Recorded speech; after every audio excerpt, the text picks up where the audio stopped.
This week's scenario is close quarters. It consists of 2 flags. The friendly flag can be dominated for 1 CP. The enemy flag can be controlled for 1 CP or dominated for 2 CPs. Victory conditions consist of 5 control points or caster assassination.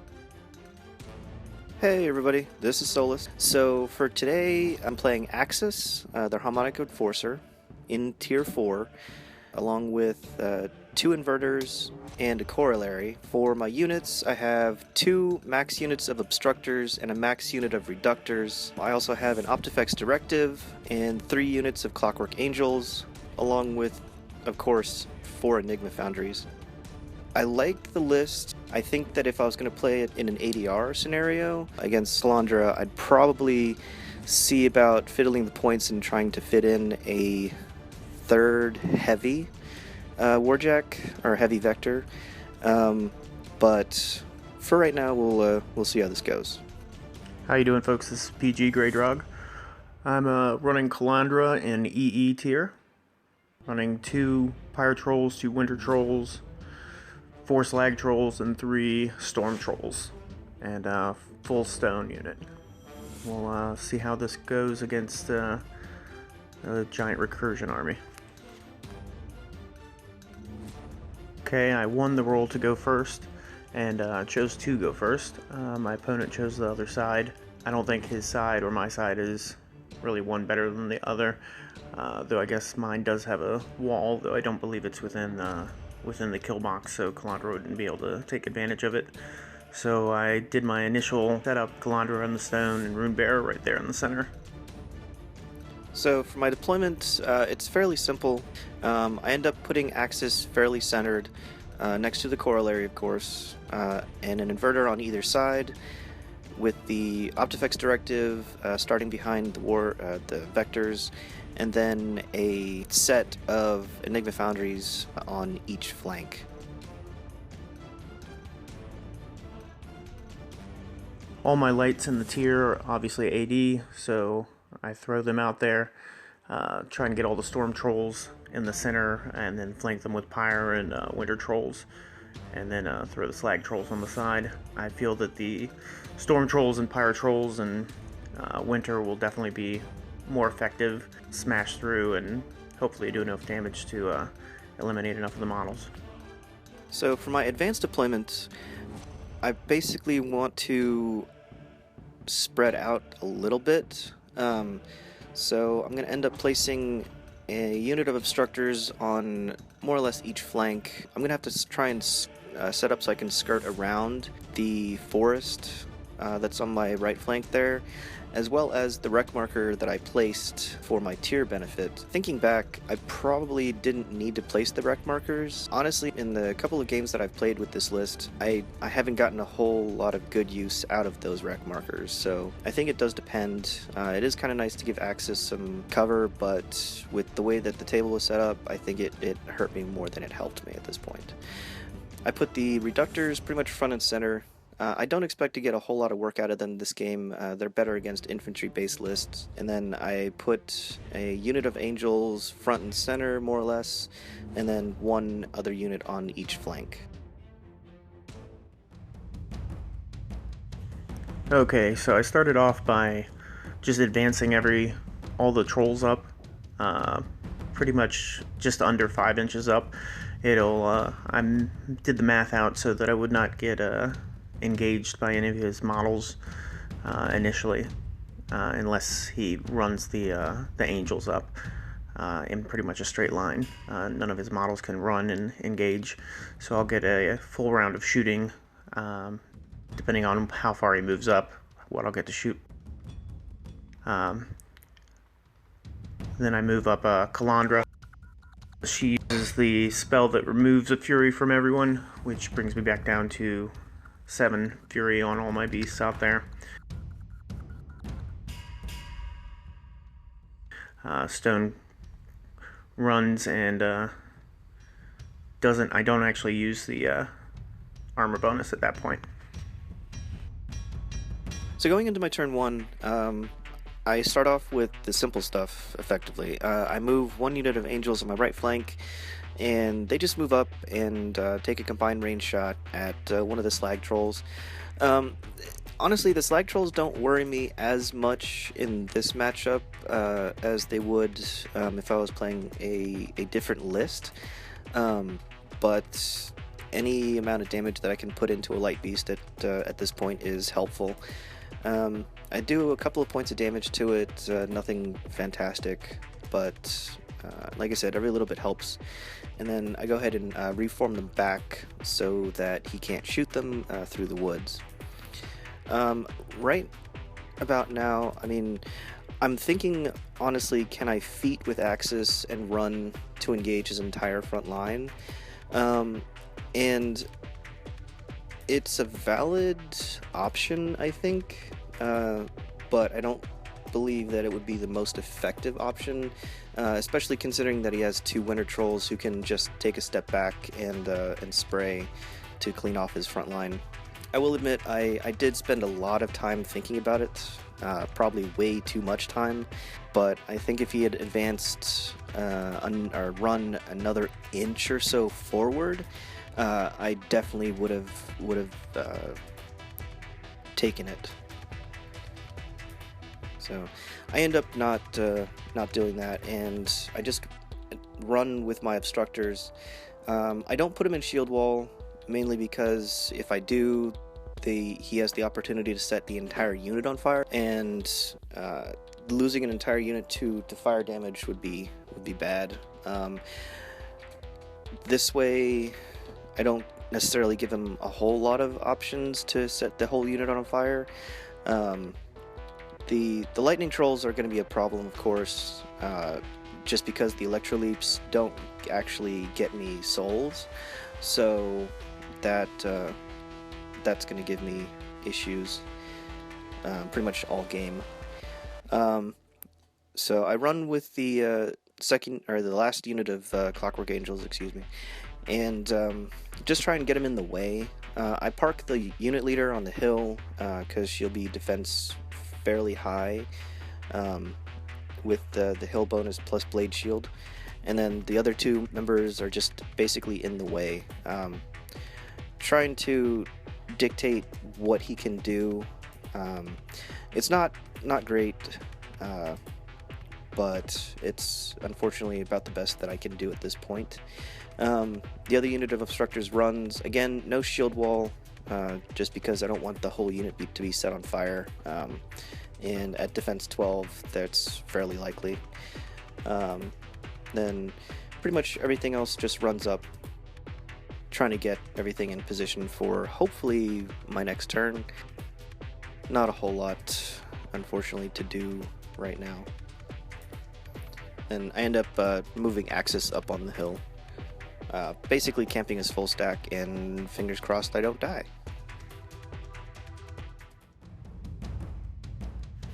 So last round I actually did run Lay of Stone and use Strength and Armor,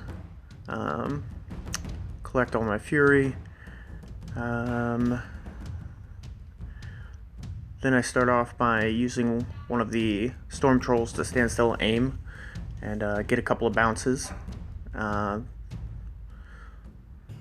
then move over to another Storm Troll and do the same thing, hoping to get a good number of bounces there as well.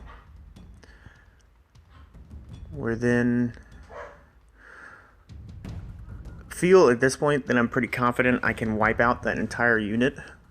So that's actually what ends up being my plan for the rest of the turn, is to focus on eliminating the remainder of the unit that's camping up on that hill and not give him any options to bring anything back. Though the angels blocking my way are kind of an issue for getting there.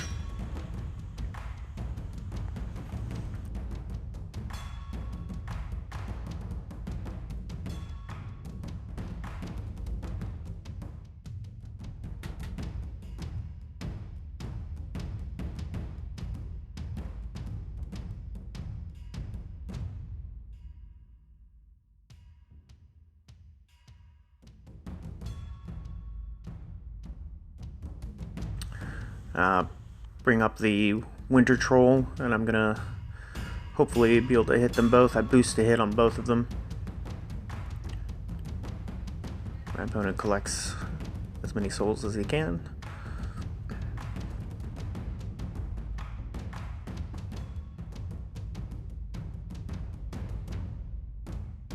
Checking my control area. Advance the next Storm Troll. He's going to take a shot at one of the guys on the hill, which hits, and then bounced just one time, unfortunately.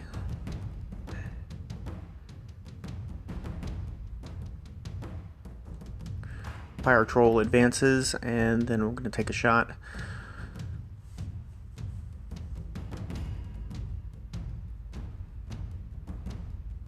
And believe I boost on a couple of the damage rolls on any of the ones that are in the unit.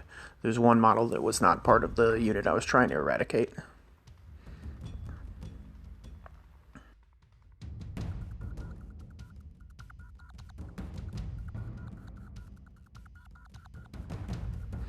And there was just one man remaining left, so I advance the Slag Troll and take him out, which eradicates the entire unit, giving him no recursion possibilities.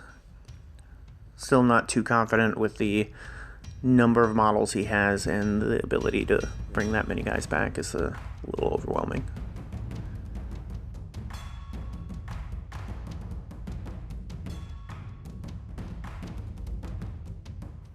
Advance the other Slag Troll.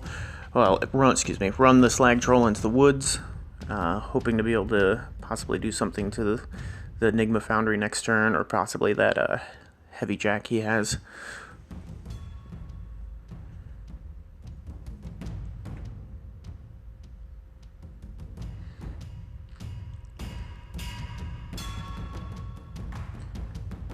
I then advance the Winter Troll on the right, and I'm going to put up his Animus of Freezer, and then use his spray to try and see if I can knock out a few more guys. Though most likely I won't knock out enough that it will matter, because he'll be bringing everything back next turn. Slag Troll goes, boosts a hit, knocks out another guy.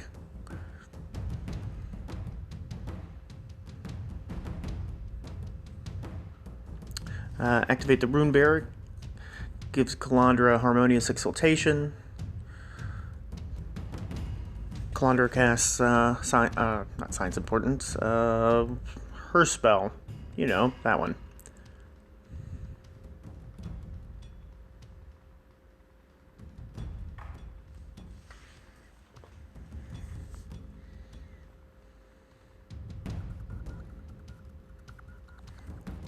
Remaining Pyre Troll goes and runs up. I advance, running up all the way to the hill.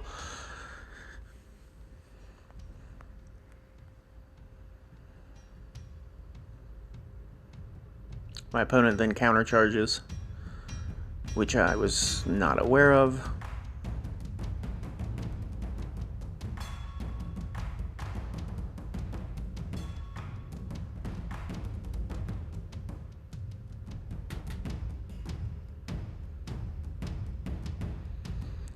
Activate the stone. It pops for strength and armor again.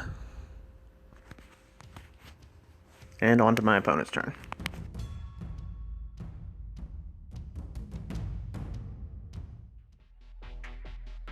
Going into turn 2, I was dumb and let him wipe out an entire unit of obstructors, which is really, really bad on my part.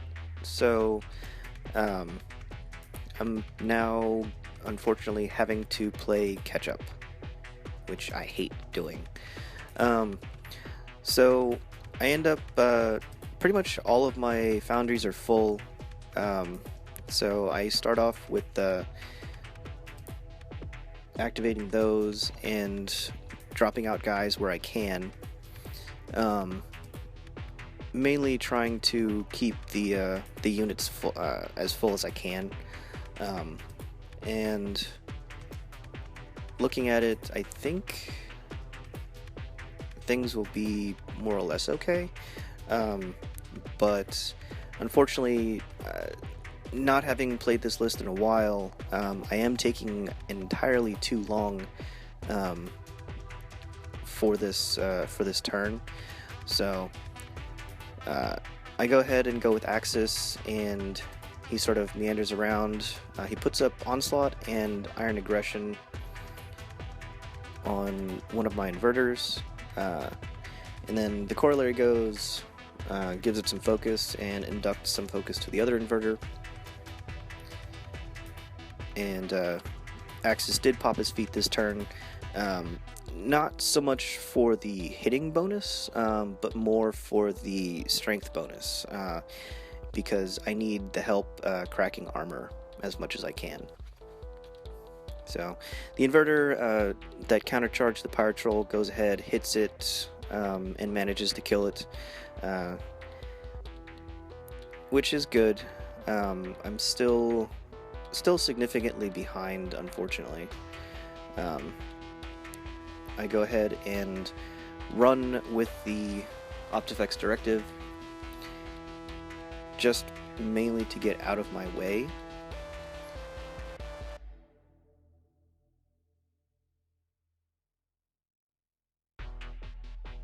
And I go ahead and charge with my Reductors. Their sprays aren't going to do a whole lot in this matchup, so it's better for me at this point, I think, to get them into hitting range. They are only POW 10, under the feet they're POW 12s, which is better than nothing at this point. Then I go ahead and run the rest of the unit. The ones that can charge do charge, and then I run one of the unit members who I kind of got stuck behind everything else. He runs up as far as he can, but it ends up out of command. So I make their attacks. I put some damage into the beasts that I can, and then I go ahead and charge in with the inverter.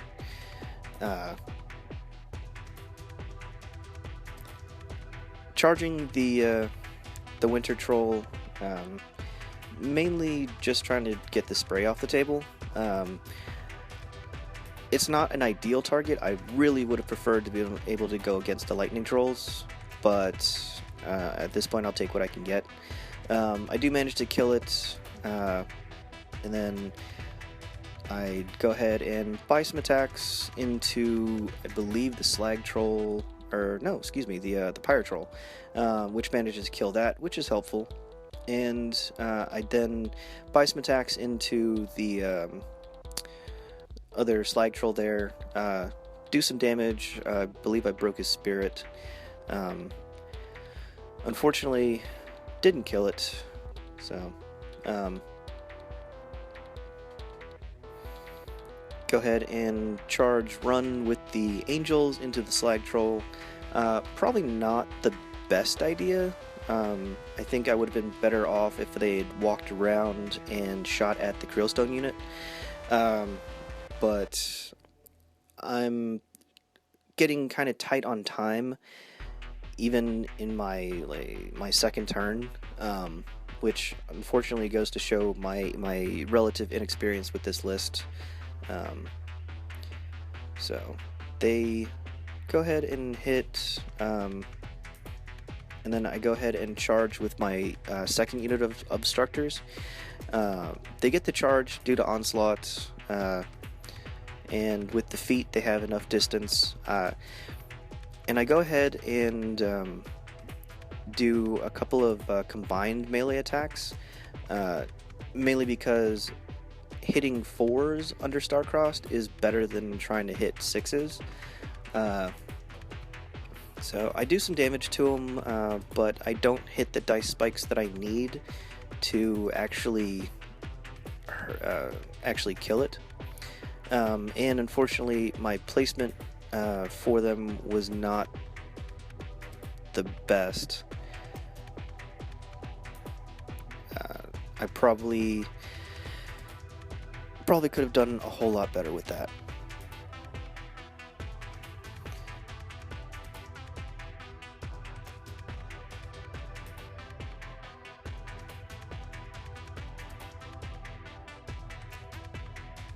The angels on my right flank go ahead and I decided to take a shot at the Runebearer, mainly because I want to kill it. But he makes a tough check, of course.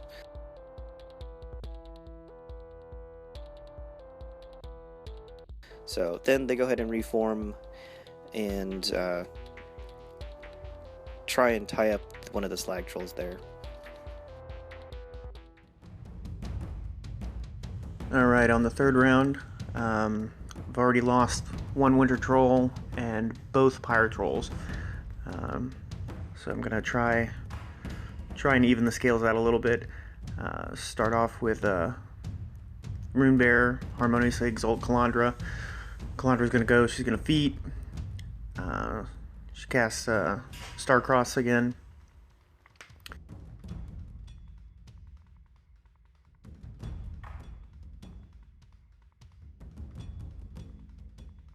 Then I'm gonna go with my Winter Troll.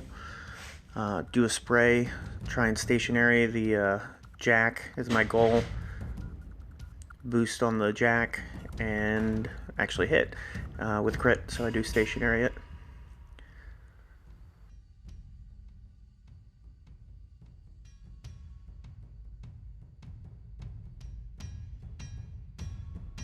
The Slag Troll up front's gonna go. He's gonna smash on the two guys that are already stationary from the freezer from the Winter Troll last turn.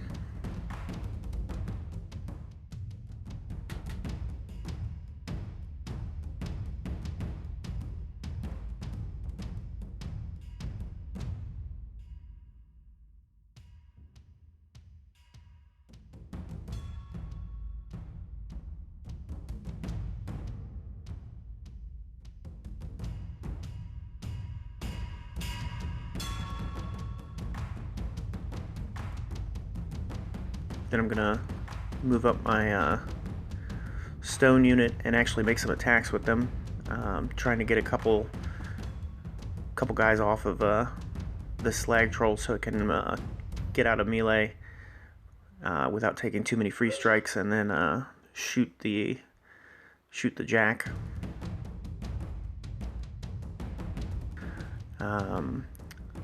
Advancing the Troll. On the other side, I'm trying to get within 3 inches of the edge of the woods so I can shoot the Jack on the hill, but without being in countercharge range, which unfortunately I failed, and he did get his countercharge off.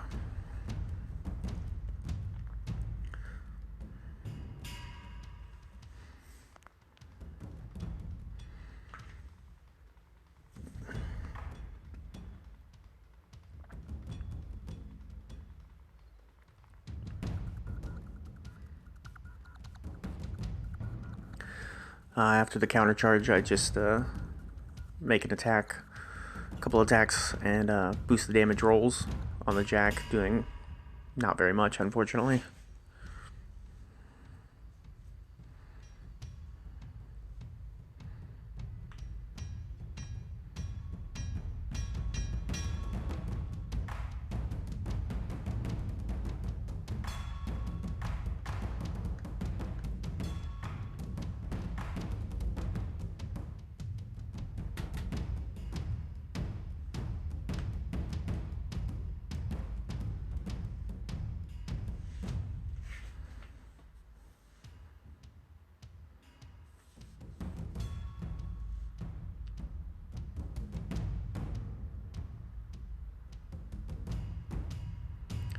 And it looks like here that we forgot and left out on his counter charge. It looks like we left his clock switched over on him during my turn for a good bit, which makes me feel kind of bad. Yeah, that kind of sucks.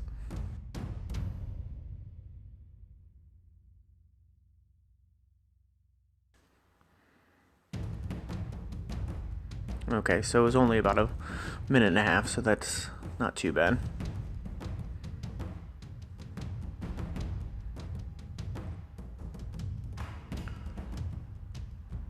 Aiming with the Storm Troll, putting a couple shots and bounces into the front units there.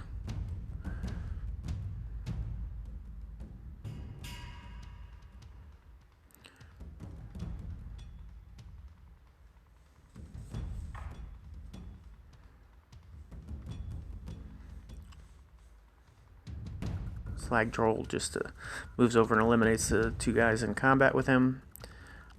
Front Slag Troll is going to activate and shoot, boosting damage on the Jack.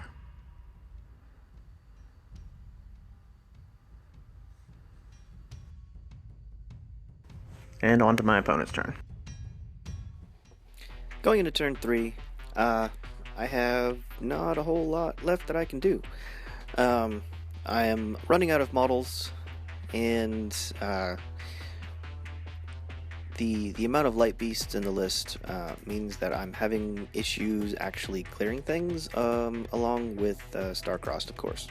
So I go ahead and move up with the corollary,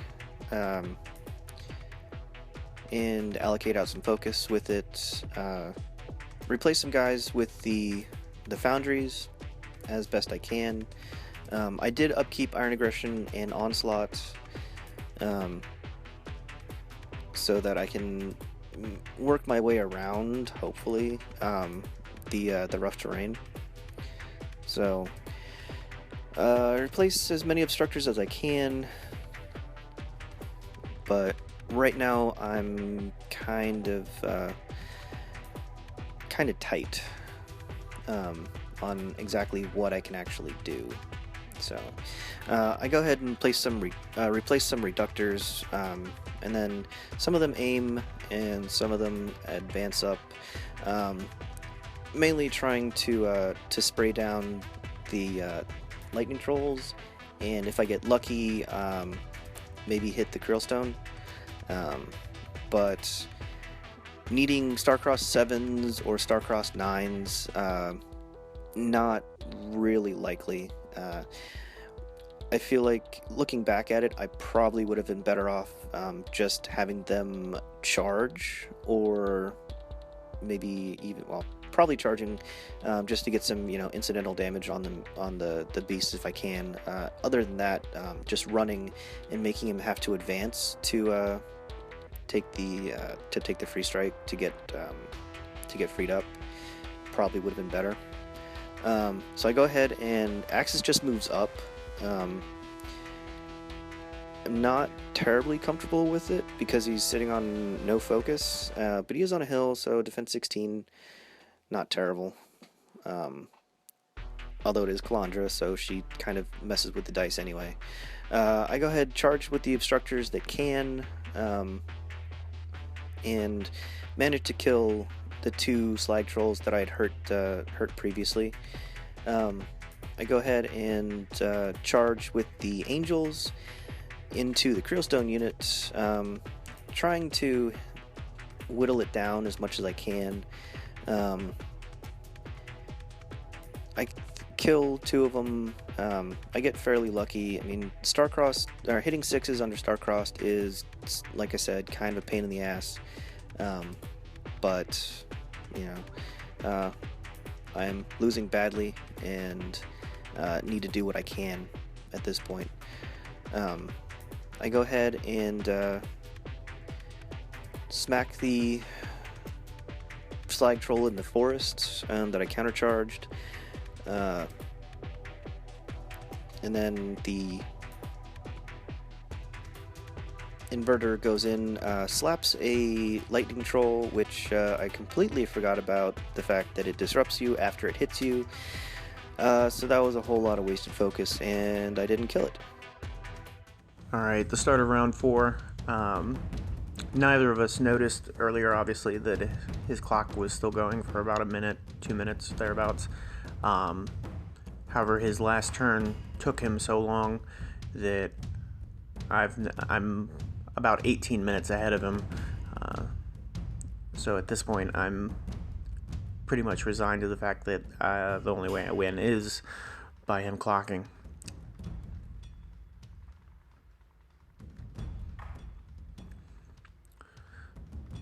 Checking line of sight on the Winter Troll, who stands still and aims.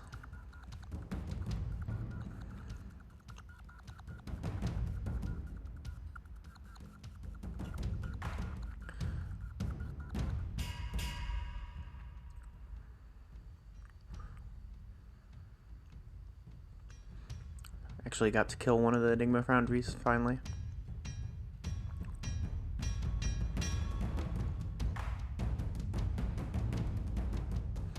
Slag Troll's going to boost some shots into the Jack in front of the Storm Trolls, using Calandra's ability to reroll.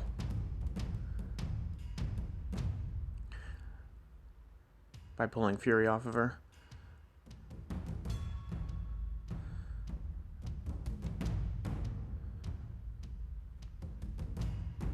The one Storm Troll just advances, does nothing. His mind and body is out, so, or excuse me, body and spirit are out, so pretty much useless.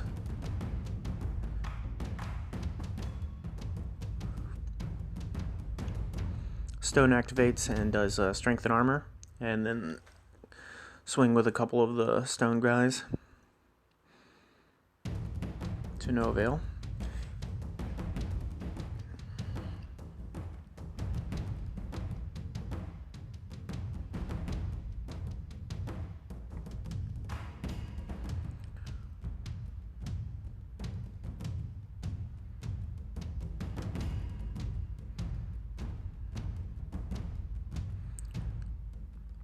Calandra goes, she heals the one Storm Troll.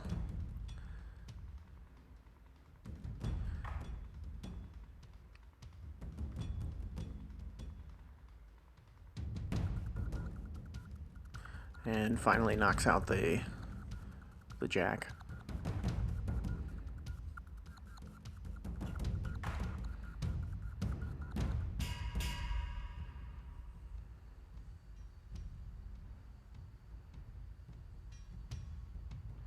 Storm Troll is going to aim and fire at the other two angels that are tying up the slag, and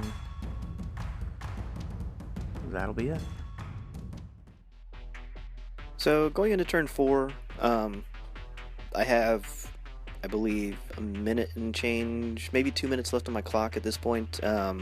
So right now it's all about what I can actually do. There's no way for me to actually win, but I can take some stuff with me. So I end up, I kill the Slag Troll that I've been hitting for like 2 turns now, which was fantastic, and then I managed to clock myself.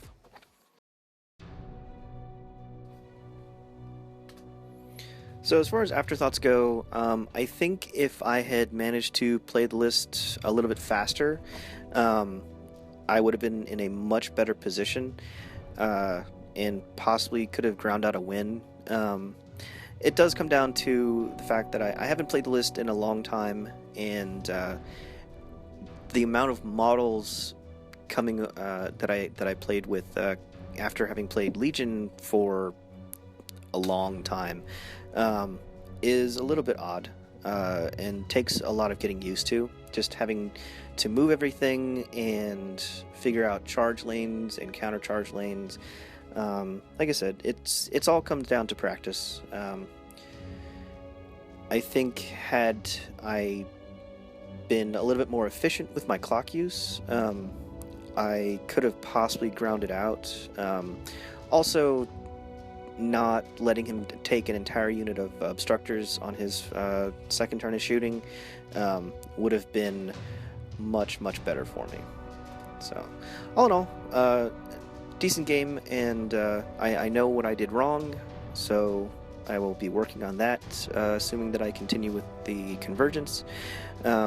So yeah, tell me what you think, and you know, we'll hopefully see you back for our next one.